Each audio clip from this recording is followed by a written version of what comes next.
Hello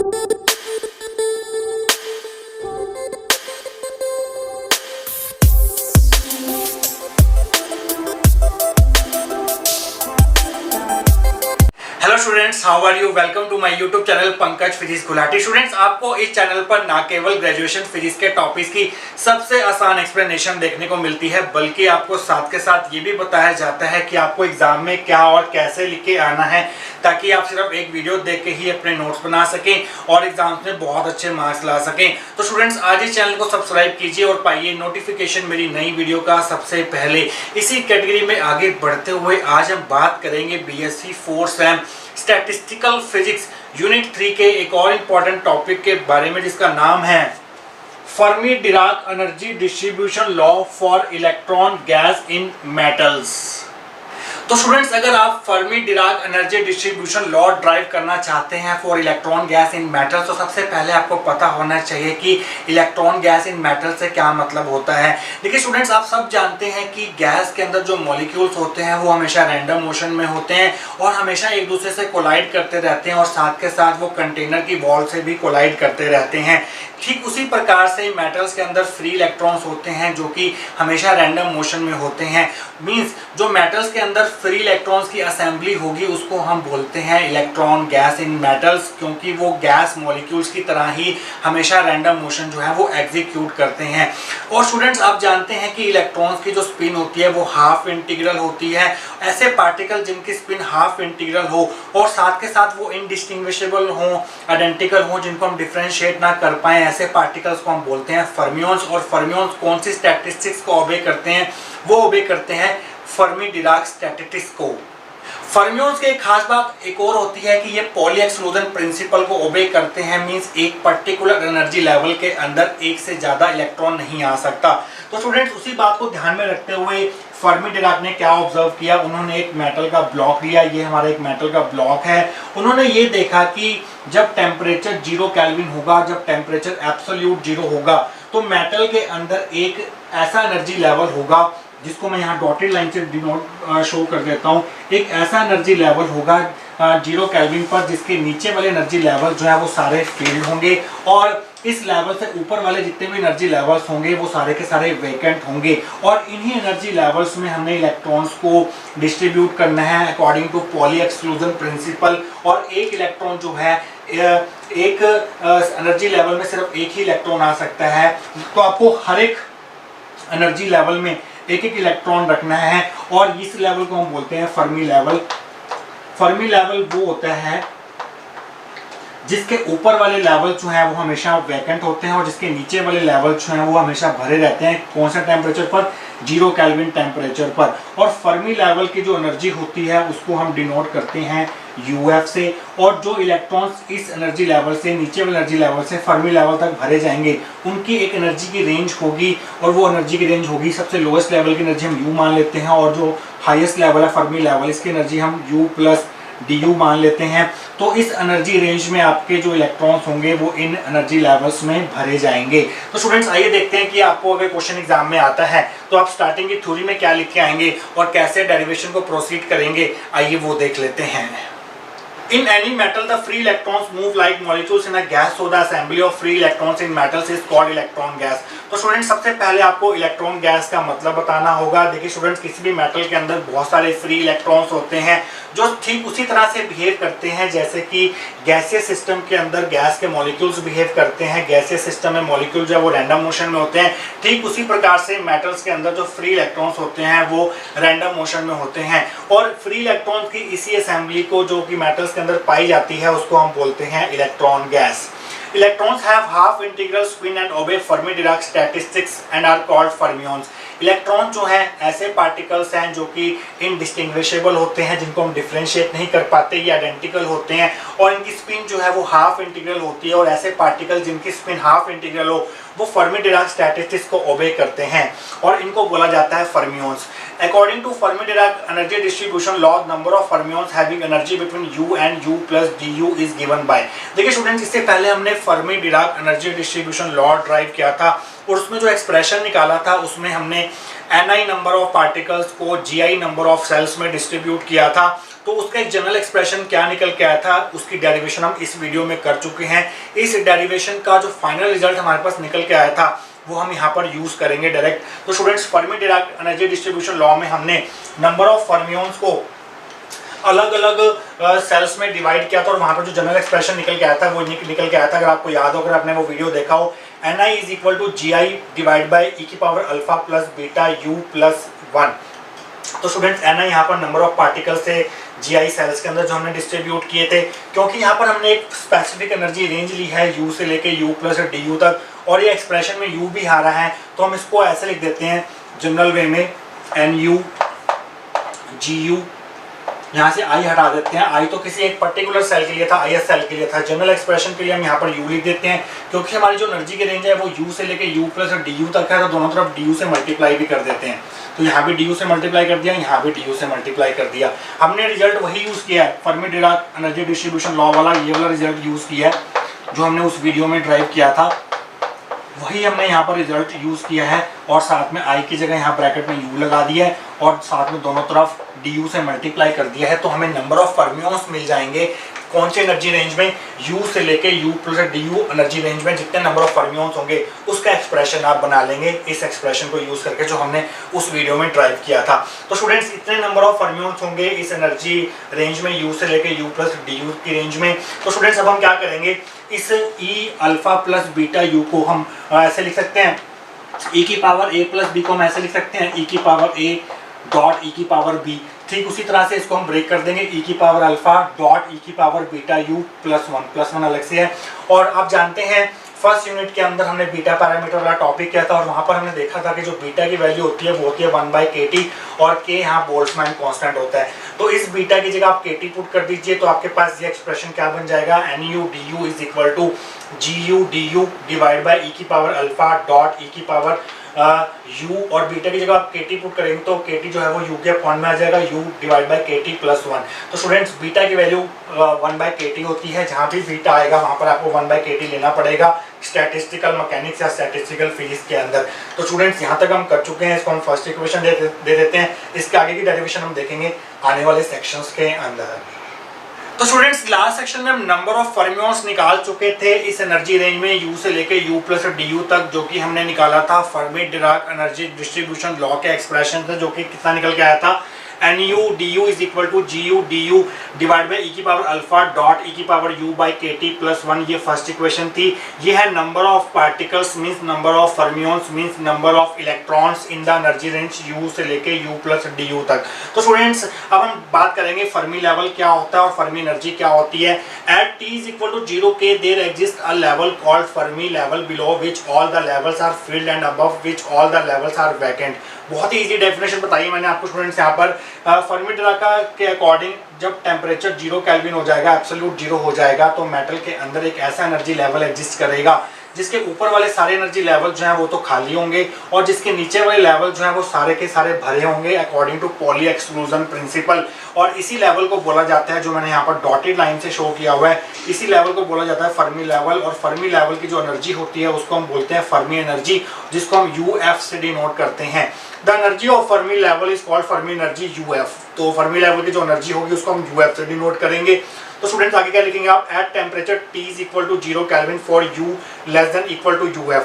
देखिए students, अब हम बात करेंगे उन लेवल्स की जिनकी एनर्जी जो है UF से कम होगी या इक्वल टू होगी। तो हम बात कर रहे हैं फर्मी लेवल से नीचे वाले लेवल की या फर्मी लेवल की बात कर रहे हैं। फर्मी लेवल और फर्मी लेवल से नीचे जितने भी लेवल्स होंगे उन सब की जो एनर्जी होगी जिसको हम U से डिनोट कर रहे हैं वो या तो UF के बराबर होगी। अगर फर्मी लेवल की बात कर रहे हैं तो UF के बराबर होगी। अगर फर्मी लेवल से नीचे वाले लेवल्स की बात कर रहे हैं तो उनकी एनर्जी जो है वो फर्मी एनर्जी से कम होगी, UF से कम होगी।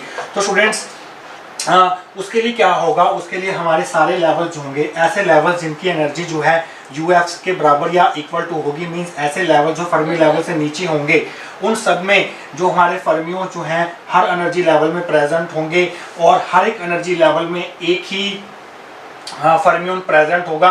मींस जितने हमारे एनर्जी लेवल्स होंगे उतने ही हमारे फर्मियंस होंगे। मींस जितने हमारे एनर्जी लेवल्स हैं उतने ही फर्मियंस होंगे। तो कहने का मतलब ये है कि हमारे नंबर ऑफ फर्मियंस जो होंगे वो नंबर ऑफ एनर्जी लेवल्स के बराबर हो जाएंगे। नंबर ऑफ एनर्जी लेवल्स को मैं यहाँ पर GU से डिनोट कर रहा हूँ 1 2 3 4 5 6 ऐसे अगर 12 एनर्जी लेवल्स हैं तो 12 ही पार्टिकल्स मींस 12 ही फर्मियों जो हैं इन एनर्जी लेवल्स में डिस्ट्रीब्यूट होंगे। Means number of particles is equal to number of energy levels. कौन से लेवल्स के लिए? उन लेवल्स के लिए जो फर्मी लेवल्स के नीचे होंगे या फर्मी लेवल तक होंगे, उन सभी लेवल्स के लिए नंबर ऑफ फर्मियोन्स और नंबर ऑफ एनर्जी लेवल जो है वो बराबर होंगे। हर एनर्जी लेवल में एक ही फर्मियोन आएगा according to Pauli exclusion principle. तो स्टूडेंट्स इस लाइन का मतलब ये है। सो फ्रॉम इक्वेशन 1 तो स्टूडेंट्स आपने क्या करना है, यहाँ पर NU की जगह GU पुट कर देना है यहाँ पर, और यहाँ पर U की जगह आपने पुट कर देना है UF। हम मान लेते हैं हम इस लेवल की बात कर रहे हैं, इस डॉटेड लेवल की बात कर रहे हैं। इस लेवल पर जो एनर्जी होगी वो UF के बराबर होगी, तो U हमारा UF के बराबर हो जाएगा। तो स्टूडेंट्स आप क्या लिखेंगे? सो फ्रॉम इक्वेशन 1 NU की जगह GU पुट कर दो। GU DU is equal to GU DU divide by e की पावर अल्फा डॉट e की पावर U की जगह आप पुट कर दो UF divide by KT plus 1। जब U UF के बराबर हो जाएगा मीन्स उन सभी लेवल्स के लिए जिनकी एनर्जी फर्मी लेवल या फर्मी लेवल से कम है, उन सभी लेवल्स के लिए जो NU और GU जो है बराबर हो जाएगा। तो स्टूडेंट्स यहाँ से इसको आप काट सकते हैं, तो आपके पास आ जाएगा 1 is equal to 1 divide by e की पावर अल्फा डॉट e की power UF divide by KT plus 1। तो स्टूडेंट्स क्रॉस मल्टीप्लाई करेंगे, क्रॉस मल्टीप्लाई करके आपको क्या मिल जाएगा? ऐसे आप क्रॉस मल्टीप्लाई करेंगे तो आपको मिलेगा e की पावर अल्फा डॉट e की power UF by KT plus 1 equal to 1 plus 1 equal to 1 मिल जाएगा। 1 को जाके माइनस का हो जाएगा, तो 1 माइनस 1 0 हो जाएगा। तो फाइनल रिजल्ट क्या आएगा? e की पावर अल्फा डॉट e की power UF by KT is equal to 0। तो स्टूडेंट्स यहाँ तक पहुँच चुके हैं हम। इसके आगे की डेरिवेशन हम देखेंगे आने वाले सेक्शंस के अंदर। तो स्टूडेंट्स लास्ट सेक्शन में हम यहाँ तक कर चुके थे e की पावर अल्फा डॉट e की power UF by KT is equal to 0। अब हम इसको सिंप्लीफाई करेंगे और वैल्यू फाइंड करेंगे UF की। तो हम क्या करेंगे? Taking log on both sides करेंगे। यहाँ भी लॉग लगा दो, लॉग e की पावर अल्फा डॉट e की पावर UF बाई KT, और 0 के साथ भी लॉग लगा दो। लॉग 0 0 ही होता है, तो यहाँ पर हमने 0 लिख दिया। तो स्टूडेंट्स आप जानते हैं लॉग a डॉट b का फॉर्मूला क्या होता है? Log a plus b। Log a dot b क्या होता है? Log a plus log B होता है। वही आइडेंटिटी हमने यहाँ पर लॉग की लगा दी, प्रॉपर्टी ये वाली। तो ये हो जाएगा लॉग e की power alpha plus log e की power UF by KT is equal to 0। तो स्टूडेंट्स आप जानते हैं लॉग m की पावर n क्या होता है? m की power n is equal to n log m होता है। पावर जो है वो आगे आ जाती है। इसी प्रकार से जो हमारा अल्फा है वो आगे आ जाएगा, alpha log e plus UF by KT जो है वो आगे आ जाएगा। यहाँ log e is equal to 0। Log e 1 होता है, लॉग e की जगह 1 रख दो तो यहाँ पर अल्फा बचेगा, प्लस लॉग e की जगह 1 रख दो तो यहाँ पर बचेगा UF by KT multiply 1 means UF by KT बचेगा इज इक्वल टू 0। यहाँ से अल्फा की वैल्यू आ जाएगी, वो आ जाएगी माइनस UF बाई KT। ये आ गई सेकंड इक्वेशन। हमने यहाँ से अल्फा की वैल्यू फाइंड करनी थी, UF की नहीं। तो हमारे पास अल्फा की वैल्यू आ गई minus UF by KT, alpha की वैल्यू आ गई in terms of Fermi energy UF। तो ये सेकंड इक्वेशन होगी। तो अल्फा की वैल्यू हम यहाँ पुट कर सकते हैं फर्स्ट इक्वेशन में। तो अब लाइन लिखेंगे using 2 in 1 we get NU DU is equal to GU DU divide by e की पावर अल्फा। अल्फा की वैल्यू है minus UF by KT dot e की power U by KT plus 1। तो students यहाँ से आप common ले सकते हैं 1 बाई KT। तो 1 बाई KT कॉमन लेंगे तो आपके पास बचेगा NU DU is equal to GU DU divide by e की पावर। यहाँ से 1 बाई KT कॉमन लेना है तो आपको U पहले लिखना है, U फिर minus UF by KT plus 1। तो स्टूडेंट्स यहाँ से आपने 1 बाई KT कॉमन ले लेना है ऊपर से, और दोनों e की पावर a डॉट e की पावर b को हम कैसे लिख सकते हैं? e की पावर a प्लस b लिख सकते हैं। अगर यहाँ माइनस साइन है तो ये बन जाएगा e की पावर माइनस b। तो स्टूडेंट्स वही हमने प्रॉपर्टी लगा दी, e की पावर a डॉट e की पावर b जो कि हो जाएगा e की पावर पहले प्लस वाला लिख दो u, फिर माइनस वाला UF लिख दो, डिवाइड में KT लगा दो, दोनों में KT जो है वो डिवाइड में प्लस 1। तो ये हमारी थर्ड इक्वेशन होगी। तो स्टूडेंट्स इसके बाद की डेरिवेशन हम देखेंगे आने वाले सेक्शंस के अंदर। तो स्टूडेंट्स लास्ट इक्वेशन में हम NU DU की वैल्यू निकाल चुके थे, जो कि निकल के आई थी NU DU is equal to GU DU divide by e की power U minus UF divide by KT plus 1। ये थर्ड इक्वेशन थी। देखिए स्टूडेंट्स यहाँ पर जो इलेक्ट्रॉन्स हैं वो रैंडम मोशन में है, उनका अपना मास है, वो कुछ वेलोसिटी के साथ मूव कर रहे हैं। मास है तो साथ में कुछ ना कुछ वेलोसिटी है, तो उनका डेफिनेट मोमेंटम भी होगा। तो स्टूडेंट्स हम मान लेते हैं कि जो इलेक्ट्रॉन्स हैं इन फील्ड एनर्जी लेवल्स के अंदर जो उनके मोमेंटम की रेंज है, जैसे उनकी एनर्जी की रेंज थी U से लेके U प्लस DU तक, उसी प्रकार से उनके मोमेंटम की रेंज होगी। और उस रेंज को हम मान लेते हैं, आप जानते हैं मोमेंटम को हम P से डिनोट करते हैं। तो उनकी जो मोमेंटम की रेंज होगी वो होगी P से लेके P प्लस DP तक। अब इस मोमेंटम रेंज के अंदर P से लेके P प्लस DP तक कितने number of phase space cells होती हैं, उसका एक एक्सप्रेशन होता है, उसकी अलग से डेरिवेशन होती है। वो डेरिवेशन का रिजल्ट जो है हम यहाँ पर डायरेक्ट यूज़ करेंगे। उस डेरिवेशन को भी मैं आपको बताऊंगा किसी और वीडियो में, बट यहाँ पर आपको याद रखना है कि इस मोमेंटम रेंज के अंदर P से लेके P प्लस DP के रेंज के अंदर कितनी number of phase space cells होती हैं, उसका एक्सप्रेशन क्या होता है वो यहाँ पर आपको याद रखना है। तो स्टूडेंट्स आइए लिखते हैं line, number of phase space cells in the momentum interval P to P plus DP for electron gas are given by. इस जो number of phase space cells होंगे इस मोमेंटम रेंज P से लेके P प्लस DP की range में, उसका एक अलग से डेरिवेशन होती है, उसके ऊपर अलग से एक वीडियो बनेगी। अभी आपको उस डेरिवेशन का रिजल्ट याद रखना है। और number of phase space cells को हम डिनोट करते हैं GP DP से, is equal to 4 pi V P square by H cube DP। यहाँ V क्या है? V है इस मेटल ब्लॉक का वॉल्यूम। यहाँ पर H क्यूब क्या है? H क्यूब है एक फेज सेल का वॉल्यूम। एक फेज स्पेस सेल का जो वॉल्यूम होता है वो H क्यूब होता है। H यहाँ प्लैंक्स कांस्टेंट है। और स्टूडेंट्स यहाँ पर ये तो था किसी भी पार्टिकल के लिए जो हमारे पास number of phase space cells होते हैं उसका एक्सप्रेशन ये होता है, क्योंकि यहाँ पर हमने इलेक्ट्रॉन लिए हैं, इलेक्ट्रॉन गैस लिए है, असेंबली ऑफ फ्री इलेक्ट्रॉन्स लिया है, क्योंकि इलेक्ट्रॉन की जो स्पिन होती है वो दो स्पिन हो सकती है इलेक्ट्रॉन की, पॉसिबल अप स्पिन या डाउन स्पिन। तो स्टूडेंट्स यहाँ पर हमें इस फैक्टर को 2 से मल्टीप्लाई भी करना पड़ेगा, क्योंकि इलेक्ट्रॉन की जो स्पिन फैक्टर होता है वो 2 होता है, तो यहाँ से हमें 2 से भी मल्टीप्लाई करना पड़ेगा। इस चीज़ का ध्यान रखेंगे। Electron can have either clockwise spin और एंटी क्लॉकवाइज स्पिन, और आप कह सकते हैं या तो अप स्पिन होगी या डाउन स्पिन होगी, तो आपको यहाँ पर 2 से मल्टीप्लाई करना पड़ेगा। तो ये एक्सप्रेशन जो है इलेक्ट्रॉन के लिए यहाँ हो जाएगा 4 2 जा 8। जनरल एक्सप्रेशन में 4 आता है, बट इलेक्ट्रॉन के लिए क्योंकि उसकी स्पिन जो है 2 तरह की हो सकती है, इसलिए हमें यहाँ पर 2 से मल्टीप्लाई करना पड़ा, तो 4 की जगह हमें यहाँ पर 8 लिखना पड़ेगा। इस चीज़ का आप ध्यान रखेंगे। ये 4th इक्वेशन होगी। तो स्टूडेंट्स आप जानते हैं कि काइनेटिक एनर्जी U और मोमेंटम P में क्या रिलेशन होता है। U और P में क्या रिलेशन होता है काइनेटिक एनर्जी और मोमेंटम में, आपको पता है काइनेटिक एनर्जी जो जनरल फॉर्मूला जो होता है वो हाफ mv स्क्वायर होता है। अगर आप ऊपर नीचे m से डिवाइड करेंगे तो ये बन जाएगा m square v square by m, और m इंटू वी क्या होता है? मोमेंटम होता है, तो ये बन जाएगा p स्क्वायर बाय 2m। तो काइनेटिक एनर्जी जिसको हम यहाँ पर U से डिनोट कर रहे हैं और P के बीच में क्या रिलेशन है? U is equal to P square by 2m। तो वो रिलेशन यूज करेंगे और इस P वाले एक्सप्रेशन को एनर्जी वाले एक्सप्रेशन में कन्वर्ट करने की कोशिश करेंगे, क्योंकि यहाँ पर हम Fermi Dirac energy distribution law check कर रहे हैं इलेक्ट्रॉन गैस इन मेटल्स के लिए। तो हमें P वाली टर्म्स को जो है U की टर्म्स में कन्वर्ट करना है। तो हमें U और P के बीच में क्या रिलेशन होता है उसको पता होना चाहिए। U इज इक्वल होता है P स्क्वायर बाय 2m, तो P स्क्वायर की वैल्यू आ जाएगी 2mu। ये हमारी 5th इक्वेशन होगी। डिफरेंशिएटिंग 5 ऑन बोथ साइड्स, तो P स्क्वायर का डिफरेंशिएशन क्या होगा? 2p dp होगा। पहले स्क्वायर को 2 आगे आएगा, 1 माइनस होगा 2p, और फिर P का होगा dp। इसी प्रकार से 2 कांस्टेंट है, मास ऑफ इलेक्ट्रॉन कांस्टेंट है 2m, तो U का डिफरेंशिएशन क्या हो जाएगा? du हो जाएगा। तो स्टूडेंट्स हमें यहाँ पर dp की वैल्यू चाहिए, क्योंकि 4th इक्वेशन में हमें dp की वैल्यू पुट करनी है। तो यहाँ से dp की वैल्यू क्या आ जाएगी?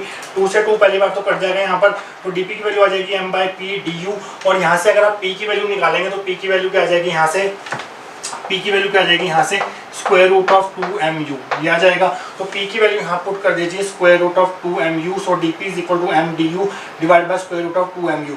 यहाँ पर m की पावर 1/2 है, ऊपर m की पावर 1 है, तो 1/2 जब ऊपर जाएगा 1 में से माइनस होगा 1/2, तो 1 माइनस 1/2 कितना होता है? 1/2 होता है। तो ऊपर रह जाएगी m की power 1/2 mean square root of m रह जाएगा, और नीचे रह जाएगा स्क्वायर रूट ऑफ 2u। नीचे से m की पावर 1/2 हम ऊपर ले गए हैं, तो dp की वैल्यू आ गई हमारे पास square root of m divide by square root of 2u du। ये हमारी 6th इक्वेशन होगी। नेक्स्ट सेक्शन में हम क्या करेंगे? यहाँ पर p की वैल्यू p स्क्वायर की वैल्यू पुट करेंगे, ये वाली 5th इक्वेशन वाली, और यहाँ पर dp की वैल्यू पुट करेंगे। ये जो 6th इक्वेशन में आई है वो यहाँ पर, तो हमारी ये वाली टर्म जो है वो u की टर्म्स में कन्वर्ट हो जाएगी। और साथ के साथ जब हम वैल्यूज पुट कर देंगे, साथ के साथ इस p की जगह भी हमें u लिखना पड़ेगा, क्योंकि हमारी जो राइट हैंड साइड है वो u की टर्म्स में कन्वर्ट हो जाएगी। तो स्टूडेंट्स ये हम करेंगे आने वाले सेक्शंस के अंदर। तो स्टूडेंट्स लास्ट सेक्शन में हमने कुछ इक्वेशंस फॉर्म की थी। वो इक्वेशंस क्या थी? पहली इक्वेशन थी GP DP is equal to 8 pi VP square H cube DP। ये 4th इक्वेशन थी। ये दे रही थी number of phase space cells in the momentum range P से लेके P प्लस DP की रेंज में इतनी number of phase space cells. ये 4th इक्वेशन थी। और हमने P square equal to 2mu 5th equation में निकाला था, और DP की वैल्यू निकालती है square root of m by square root of 2u du। ये हमारी 6th इक्वेशन थी। तो स्टूडेंट्स हम क्या करेंगे? यहाँ पर P स्क्वायर की वैल्यू पुट करेंगे और यहाँ पर DP की वैल्यू पुट करेंगे। तो हम लाइन लिखेंगे using 5 and 6 in 4 we get GP DP is equal to 8 pi v p square की वैल्यू क्या है? 2mu है, 2mu है, डिवाइड में h क्यूब है, h क्यूब है। साथ में डीपी की वैल्यू क्या है, डीपी की वैल्यू है square root of M, square root of M, square root of 2u, square root of 2u du। तो स्टूडेंट्स हमने वैल्यूज पुट कर दी पी स्क्वायर और डीपी की यहाँ पर, तो हमें ये मिल गया। तो स्टूडेंट्स क्या मैंने एक्सप्रेशन सही लिखा है? नहीं स्टूडेंट्स, इसमें थोड़ी सी गलती है। जब हमने पी स्क्वायर की वैल्यू पुट कर दी, डीपी की वैल्यू पुट कर दी यहाँ पर, तो ये सारी टर्म जो है वो यू में कन्वर्ट हो चुकी हैं। तो यहाँ पर भी हमें पी की जगह यू लिखना पड़ेगा, इस p की जगह u लिखना पड़ेगा और इस p की जगह भी हमें u लिखना पड़ेगा। ये है number of phase space cells in the energy range u to u plus du। अब हमने एनर्जी रेंज u से लेकर u प्लस du में number of phase space cells में कन्वर्ट कर दिया एक्सप्रेशन। तो स्टूडेंट्स अब हम क्या करेंगे, m की पावर्स कंबाइन करेंगे, u की पावर्स कंबाइन करेंगे और 2 की पावर्स कंबाइन करेंगे। तो हमें क्या मिलेगा, gu du is equal to 8 pi v divide by H cube. देखिए स्टूडेंट यहाँ पर 2 की पावर 1 है और नीचे 2 की पावर 1/2 है, तो 1 माइनस 1/2 कितना हो जाएगा, 1/2 मतलब स्क्वायर रूट ऑफ 2 हो जाएगा। ये यहाँ m की पावर 1 है, यहाँ पे m की पावर 1/2 है, तो ये बन जाएगा m की पावर 3/2। यहाँ पर u की पावर 1 है, यहाँ पर u की पावर 1/2 है, तो 1 माइनस 1/2 कितना हो जाएगा, 1/2 मीन्स u की पावर 1/2 आ जाएगा, साथ में du ऐसे लगा रहेगा। 7th इक्वेशन आ गया। हमने क्या किया, u की पावर्स कंबाइन कर दिए, 2 की पावर्स कंबाइन कर दिए और m की पावर्स कंबाइन कर दी। 8 pi v by H cube ऐसे रहेगा आगे ऐसे। तो स्टूडेंट्स हम क्या करेंगे, यहाँ पर GU DU की वैल्यूज आ चुकी हैं, वो हम यहाँ पर पुट कर देंगे। तो हमारे पास नंबर ऑफ फर्मियोन्स आ जाएंगे इन the energy range U to U plus DU। तो हम क्या करेंगे, GU DU की वैल्यू यहाँ पुट करेंगे जो हमने निकाली है अभी 7th इक्वेशन में, 3rd इक्वेशन में डालेंगे। इसलिए 3rd इक्वेशन में रब नहीं की थी क्योंकि अभी यूज होगी यहाँ पर। Using 7 and 3 we get NU DU is equal to, हमने यहाँ पर GU DU की वैल्यू पुट करनी है। GU DU की वैल्यू ये है 8 pi v by H cube, 8 pi v by H cube, square root of 2, square root of 2, m की पावर 3/2, m की पावर 3/2, u की पावर 1/2, u की पावर 1/2 du। ये हमने GU DU की वैल्यू पुट कर दी। जो नीचे वाला एक्सप्रेशन है ये वाला, जो यहाँ पर 3rd इक्वेशन में डिनोमिनेटर में था वो यहाँ पर आ जाएगा। तो मैं वो अलग से लिख देता हूँ। यहाँ पर e की पावर क्या है, वहाँ पर e की power u minus uf divide by KT plus 1। तो स्टूडेंट्स ये हमारे पास जो फाइनल रिजल्ट निकल के आया है इसको ही हम बोलते हैं Fermi Dirac energy distribution law for electron gas in matters. तो यहाँ तक आपको करके आना है। तो स्टूडेंट्स इस रिजल्ट को याद रखना, जो इस टॉपिक के ऊपर आगे वीडियोस बनेंगी जिसमें हम फर्मी एनर्जी UF का एक्सप्रेशन निकालेंगे, 0 पॉइंट एनर्जी निकालेंगे इलेक्ट्रॉन गैस के लिए, उसमें ये वाला एक्सप्रेशन जो है वो डायरेक्ट यूज होगा। मैं आपको कहूँगा कि मैंने इस वीडियो में Fermi Dirac energy distribution law for electron gas in matters वाले वीडियो में ये रिजल्ट ड्राइव कर दिया है, तो इस रिजल्ट को मैं वहाँ पर डायरेक्ट यूज करूँगा। तो स्टूडेंट्स आज के लिए इतना ही।